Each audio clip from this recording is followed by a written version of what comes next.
जिस बैंक के सामने ये गोमती नगर का ये बैंक है आईसीआईसीआई, और यहां से जो तस्वीरें कैद हुई वो भी आपको दिखाते हैं। ये बैंक का प्रीमाइसेस है, उस सीसीटीवी में आप देख रहे होंगे कि कॉर्नर से, तो वो सीसीटीवी पूरी घटना को कैद कर रहा है। इस सीसीटीवी में ये पूरी घटना कैद होती है और यही वजह है कि ये जनरेटर, और इसके बाद से जब वो बाहर निकलता है मानस वाजपेयी एक ऑटो के जरिए आता है, उसके बाद यहां पर दोनों के बीच में, मतलब जो पत्नी थी और मानस वाजपेयी दोनों के बीच मारपीट होती है। यहाँ कॉर्नर में इस पिलर की वजह से पूरी तस्वीरें साफ ने, यहाँ से झगड़ा शुरू होता है। झगड़ा शुरू होने के बाद यहाँ गोली मार दी जाती है। इस सीसीटीवी से पहले दो तस्वीरें सीसीटीवी की और भी जारी हुई, जिसमें जो महिला थी वो अपने घर से निकल रही है, घर से बाहर निकलती है, ओला कैब करती है और वो फिर बैंक के लिए निकलती है। तो ये तस्वीरें बता रही हैं कि किस तरीके से पूरे घटनाक्रम को अंजाम दिया गया। सबसे बड़ी बात कि जो सीसीटीवी सामने आया उसमें जो मौजूद गार्ड थे, जो बैंक कर्मी थे, वो सब कुछ देख रहे थे। जब मानस ने महिला को, दिव्या मिश्रा को मारना शुरू किया, उसके साथ हाथापाई शुरू की, तो जो मौके पर गार्ड थे वो आगे बढ़े, लेकिन जब देखा कि उसके हाथ में पिस्टल है तो वो भी पीछे हट गए और उसके बाद जो बैंककर्मी भी बाहर निकले। लेकिन उस समय पर सभी लोग सिर्फ देखते रहे, चश्मदीद के तौर पर देखते रहे। लेकिन उसके जो मानस वाजपेयी था उसके सिर पर खून सवार था, उसके हाथ में पिस्टल देखकर कोई हिम्मत नहीं जुटा पाया कि उसको रोक सके और वो हत्या करने के बाद फरार हो गया।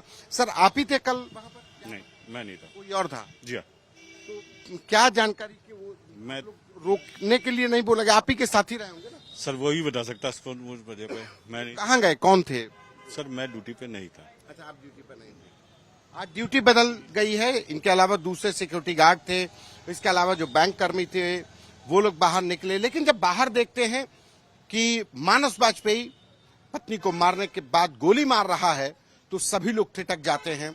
और उसके बाद जब पुलिस को सूचना दी जाती है तो पता चलता है कि मानस वाजपेयी ने अपनी पत्नी दिव्या मिश्रा की हत्या करने के बाद महज 2.5 किलोमीटर की दूरी पर हुसैरिया चौराहे जाकर अपने घर में पहले अपनी बहन की हत्या की और फिर खुद को भी गोली मार ली।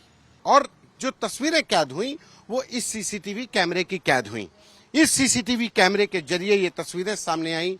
इस सीसीटीवी में साफ देखा जा रहा है कि यहां से जब मानस वाजपेयी ऑटो से उतरता है और उतरने के बाद यहां से जब उसकी पत्नी, उतरने के बाद वो अपनी पत्नी का पीछा कर रहा था, और उसके बाद जब उसकी पत्नी दिव्या मिश्रा यहां उतरती है तो ठीक इसके बाहर, जहां ये आज इस गेट के बाहर की तस्वीरें हैं कि यहां पर मारपीट होते दिखाई पड़ती है।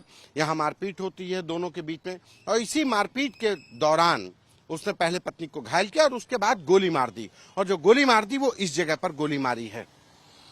इतना ही नहीं, मानस वाजपेयी ने पत्नी दिव्या मिश्रा की हत्या के बाद उसने स्टेटस लगाया कि पत्नी की हत्या के बाद अब बहन और खुद को भी मार लूंगा, स्टेटस लगाया। उसके बाद यहां से करीब 2.5 किलोमीटर की दूरी पर मानस अपने घर जाता है, वहां पर अपनी दिव्यांग बहन को गोली मारता और फिर खुद को भी गोली मारकर जान दे देता है। इससे पहले 2 सीसीटीवी भी सामने आए जब दिव्या मिश्रा अपने घर से करीब 8:15 बजे घर से निकलती है। घर से बाहर निकलकर वो ओला कैब बुक करती है और उसमें बैठकर सीधे बैंक आती है। और करीब 12:20 की तस्वीरें हैं जब ये मानस वाजपेयी और दिव्या मिश्रा के बीच मारपीट होती है। मानस वाजपेयी पत्नी को मारपीट शुरू करता है और उसके बाद वो इस जगह पर गोली मारकर फरार हो जाता है। फिलहाल अब पुलिस ने तीनों ही शव को पोस्टमार्टम आज होगा, इसके बाद अंतिम संस्कार होगा। पुलिस का कहना है कि इस पूरे मामले में हर पहलू की जांच की जाएगी। दोनों पक्षों की तरफ से जो तहरीर होगी उसके हिसाब से मुकदमा दर्ज कर विवेचना भी होगी।